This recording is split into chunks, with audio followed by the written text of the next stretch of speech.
तो दोस्तों आज हो गया 7 जनवरी 2022। बिहार समेत देश दुनिया की बड़ी और ताज़ा समाचार लेके आए सिर्फ आपके। चलिए फटाफट खबर शुरू करते हैं। उससे पहले चैनल को अब तक सब्सक्राइब ना किया हो तो फटाफट चैनल को सब्सक्राइब कर दे, लाइक कर दे, शेयर कर दे ताकि इसी तरह की खबर आप हर रोज देख सके। चलिए शुरू करते हैं आज की पहली बड़ी खबर। बिहार में कोरोना बेकाबू, स्कूल कॉलेज और कोचिंग बंद करने का आदेश, हॉस्टल भी होंगे खाली। जी आपको बता दें कोरोना की तीसरी लहर को देखते हुए बिहार में सरकार ने स्कूल कॉलेज और कोचिंग संस्थानों को बंद करने का आदेश दिया है। शिक्षण संस्थानों के साथ छात्रावास भी संचालित नहीं होंगे।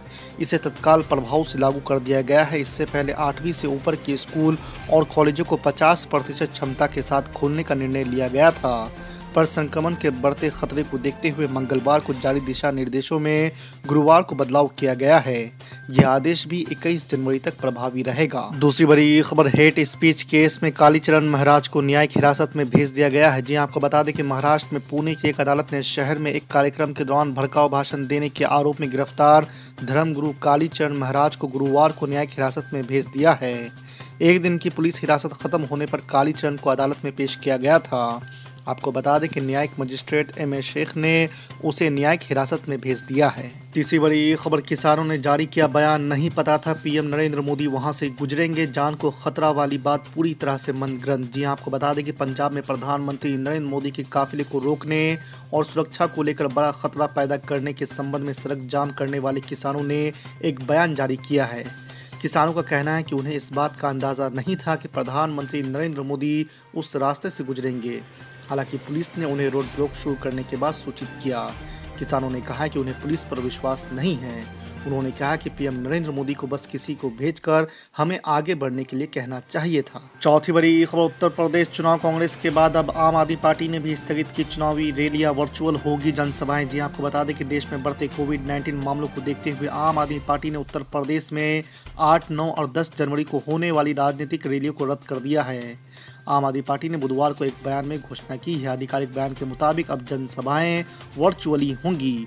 रैलियों को स्थगित करने की घोषणा तब हुई है जब उत्तर प्रदेश में इस साल विधानसभा चुनाव होने हैं। पार्टी ने एक बयान में कहा है कि आम आदमी पार्टी ने बढ़ते कोविड-19 मामलों को देखते हुए उत्तर प्रदेश में अपनी चुनावी रैलियों और बैठकों को रद्द कर दिया है। पांचवी बड़ी खबर, राष्ट्रीय राजधानी में बुधवार को कोरोना वायरस संक्रमण के 15,097 नए मामले सामने आए हैं, जो पिछले साल 8 मई के बाद से एक दिन में सबसे ज्यादा मामले हैं। वहीं संक्रमण दर बढ़कर 15.34% हो गई है। स्वास्थ्य विभाग के आंकड़ों के मुताबिक दिल्ली में पिछले 24 घंटे के दौरान कोरोना महामारी से 6 मरीजों की मौत के साथ ही मृतक संख्या बढ़कर 25,127 हो गई है। छठी बड़ी खबर, उत्तर प्रदेश सरकार ने राज्य के करीब 13 लाख किसानों को गुरुवार को बड़ा तोहफा दिया है। सरकार ने किसानों को बिजली दरों में 50% छूट देने का निर्णय लिया है। प्रदेश सरकार के इस फैसले से किसानों की खेती की लागत में भारी कमी आने की उम्मीद है। इस कदम को किसानों की लागत कम और आय बढ़ाने की दिशा में महत्वपूर्ण माना जा रहा है। सातवीं बड़ी खबर, जातिगत जनगणना पर बिहार की राजनीति में हलचल तेज हो गई है। राष्ट्रीय जनता दल ने इशारों में नीतीश कुमार को एक बड़ा ऑफर दे दिया है। आपको बता दें कि आरजेडी के प्रदेश अध्यक्ष जगदानंद सिंह ने गुरुवार को कहा है कि जातिगत जनगणना पर यदि भारतीय जनता पार्टी और इसके मंत्री सरकार का साथ नहीं दे रहे हैं तो नीतीश कुमार को इन्हें हटा देना चाहिए। उन्होंने ये भी कहा कि यदि ऐसा करने से सरकार के सामने संकट आता है तो आरजेडी साथ देगी। सुप्रीम कोर्ट में प्रधानमंत्री नरेंद्र मोदी की सुरक्षा में चूक को लेकर अर्जी, कल होगी सुनवाई। जी आपको बता दें कि प्रधानमंत्री नरेंद्र मोदी की सुरक्षा में चूक का मामला अब सुप्रीम कोर्ट जा पहुंचा है। पंजाब के मौजूदा हालात को देखते हुए प्रधानमंत्री नरेंद्र मोदी के लिए सुरक्षा व्यवस्था के उच्चतम मानक अनिवार्य थे। प्रोटोकॉल के मुताबिक मुख्य सचिव या डीजीपी की कार को पीएम के काफिले में शामिल होना अनिवार्य है। हालांकि ना तो सीएस और ना ही डीजीपी या उनके प्रतिनिधि पीएम के काफिले में शामिल हुए थे। सुप्रीम कोर्ट में दायर एक जनहित याचिका में ये बात कही गई है। और बैकफुट पर पंजाब सरकार प्रधानमंत्री नरेंद्र मोदी की सुरक्षा में चूक की जांच के लिए बनाई गई हाई लेवल कमेटी। जी आपको बता दें कि पंजाब दौरे पर गए प्रधानमंत्री नरेंद्र मोदी की सुरक्षा में हुई चूक की जांच के लिए अब चरणजीत चन्नी सरकार ने हाई लेवल कमेटी गठित कर दी है। खबरों के मुताबिक ये कमेटी अगले 3 दिनों के अंदर अपनी रिपोर्ट सौंपेगी। आपको बता दें कि बुधवार को प्रधानमंत्री नरेंद्र मोदी का काफिला किसानों के प्रदर्शन से सड़क ब्लॉक होने के कारण फिरोजपुर के फ्लाईओवर पर 20 मिनट तक खड़ा रहा था। इस हाई लेवल कमेटी में रिटायर्ड जस्टिस मेहताब सिंह गिल और प्रिंसिपल सेक्रेटरी होम अफेयर्स और जस्टिस अनुराग वर्मा सदस्य होंगे। बड़ी खबर, कोरोना को देखते हुए सख्त होगी इलेक्शन कमीशन की गाइडलाइंस, उल्लंघन करने पर प्रचार पर भी लग सकती है रोक। जी आपको बता दें कि उत्तर प्रदेश और पंजाब सहित देश के 5 राज्यों में इस साल विधानसभा चुनाव होने वाले हैं। कोरोना के संक्रमण को देखते हुए भारत का चुनाव आयोग कोविड-19 दिशा निर्देशों को सख्त करने की तैयारी कर रहा है। नई गाइडलाइंस के तहत जिला चुनाव अधिकारी की मजबूत जवाबदेही होगी। वहीं राजनीतिक दलों द्वारा उल्लंघन के मामले में प्रचार पर प्रतिबंध लगाने की भी तैयारी है। बड़ी खबर, कांग्रेस ने अंतर्राष्ट्रीय बाजार में कच्चे तेल की कीमतों में गिरावट के बावजूद आम लोगों को इसका फायदा नहीं देने को लेकर सरकार को घेरा है। पार्टी का कहना है कि सरकार ने 5 रुपए प्रति लीटर की कमी का झुंझुना थमाकर लोगों को करीब 8 रुपए प्रति लीटर की कमी से वंचित कर दिया है। कांग्रेस के पूर्व अध्यक्ष राहुल गांधी ने भी पेट्रोल डीजल की कीमतों को लेकर सरकार पर निशाना साधा है। राहुल गांधी ने ट्वीट कर कहा है कि अब बहुत हो चुका, अब तो पेट्रोल डीजल के दाम को कम करो। देश के कई राज्यों में आज भी पेट्रोल 100 रुपये और डीजल 90 रुपये प्रति लीटर है। खबर, प्रदेश में विधानसभा चुनाव नजदीक आने के साथ ही सियासी पारा चढ़ने लगा है। आपको बता दें कि ऑल इंडिया मजलिस इत्तेहादुल मुस्लिमीन की जनसभा हुई। अध्यक्ष असदुद्दीन अवैसी ने मुसलमानों के साथ नाइंसाफी का जिक्र करते हुए Bharatiya Janata party, Samajwadi party, BSP और एलडी कांग्रेस पर सवाल खड़े किए हैं। आपको बता दें कि असदुद्दीन अवैसी ने कहा कि बाबा साहब के संविधान को जिंदा रखने के लिए संघर्ष करने को कहा है। असदुद्दीन अवैसी ने कहा कि इस बार यूपी का मुसलमान जीतेगा। यूपी में मुस्लिमों की हालत बद से बदतर है। हमारे यहाँ चुनाव लड़ने से दूसरी पार्टियों के पेट में दर्द क्यों हो रहा है। ऑल इंडिया मजलिस इत्तेहादुल मुस्लिमीन किसी के साथ नाइंसाफी नहीं होने देगी, चाहे वो मुस्लिम हो या फिर हिंदू हो, चाहे वो दलित भाई हो, हम सबको साथ रखेंगे।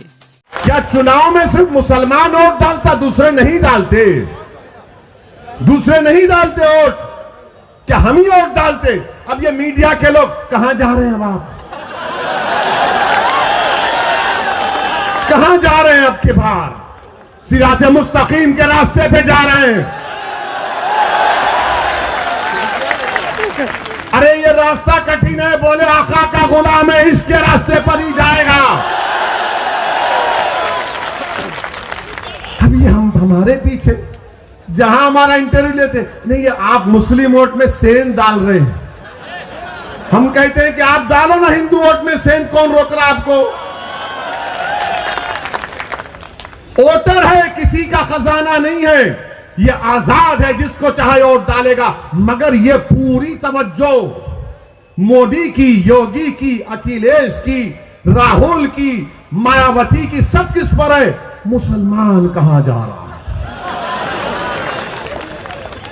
और इलेक्शन के बाद कोई पूछेगा नहीं आपको।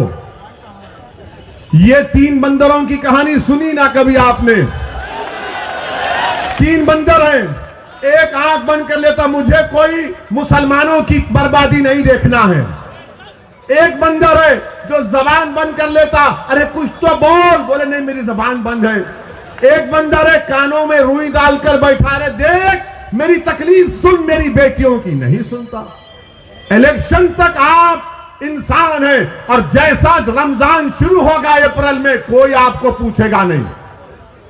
आज आपके इलेक्शन आ गया है, अरे मियाँ जी हमको भी दे देखो ना मियाँ जी, मियाँ जी कुछ खोरमा खिला दो, सुना है बड़ा अच्छे कबाब बनते आपके पास।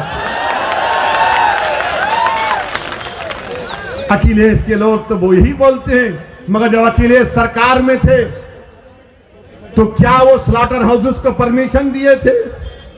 नहीं दिए, बंद करा दिए थे। मेरे अजीज दोस्तों और बुजुर्गों, इन बातों पर आपको गौर करना है।